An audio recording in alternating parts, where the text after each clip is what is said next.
Maayo gid nga oras mga kauturan.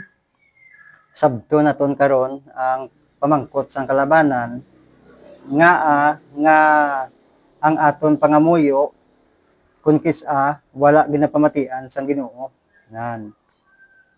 Ti kung isa may ara kita ka pangamuyo nga ginapamatian man sang Dios, pero may ara pa kita pangamuyo nga kung kis-a wa ginapamatian.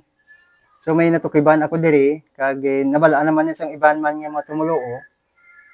Pero sa mga wala makabalo, ari niya balaan nyo na ni, no? Isugid ko sa inyo, i-share ko sa inyo subong. So, why ko nagatudlo sa inyo, ha? Why ko kamo ginatudloan, kundi ginasharean ko lang kamo. Ginasharean ko lang kamo, ginashare ko lang sa inyo. Depende sa inyo kung mamati, kung hindi, no? Depende sa inyo kung pamatian ninyo, batunon ninyo nga akong ginashare. Sa inyo naman ang pagbinag-binag. Kung nakatama lang ako ginashare, kung hindi. Pero rin sa Biblia, no, sa Bible, nga kung kis-a ang Dios wala ga pamati sang aton nga mga pangamuyo. Ari mga utod sa Isaias 59:2, no? Isaias 59:2. Hambal diri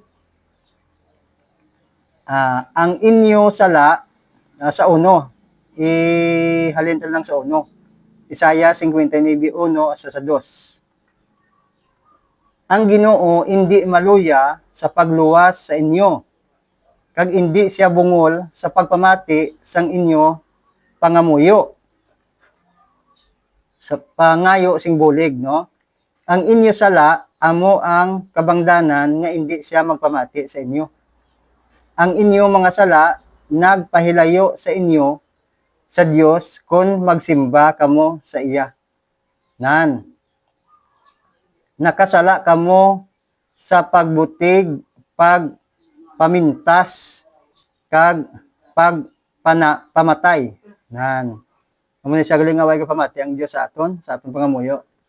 Ang Ginoo hindi maluya sa pagluwas sa inyo, kag hindi siya bungol sa pagpamati sang inyo pagpangayo sing bulig. Ang inyo sala amo ang kabangdanan nga hindi siya magpamati sa inyo. Ang inyo mga sala nagpahilayo sa inyo sa Dios kon magsimba kamo sa iya. Nan, nakasala kamo sa pagbutig, pagpamintas, kag pagpamatay. Naamo na siya. Kung sa aton pa mga utod, antes kita mga muyo, dapat i-surrender ta na aton nga kugalingon sa iya.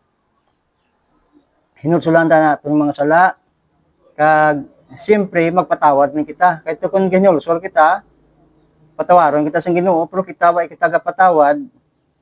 Ilang taon ta di sa sa Marcos, no? Sa Marcos 11.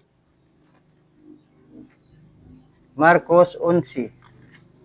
Kaya sa Marcos 11, umpisa kita diri sa 24. No, Marcos 11:24. Gani nagasiling ako sa inyo, ang tanan nga inyo ginapangayo sa pangamuyo, nan, magtuo kamo nga inyo na ina nabaton. Nan. Amo man ni siyang kabangdanan kung isa nga way ginahatag nga atong pangamuyo, kay way kita nagatuo, no, way kita nagatuo. Dapat gali mga utod tuuhan na naton. Sa ginpangayo naton, tuuhan na naton nga ginaklaim na naton nga nabaton ta na, no? Gani nagasiling ako sa inyo, ang tanan nga inyo ginapangayo sa pangamuyo, magtuo kamo nga inyo na ina nabaton. Kag ini tanan ihatagid sa inyo. Ari pagid.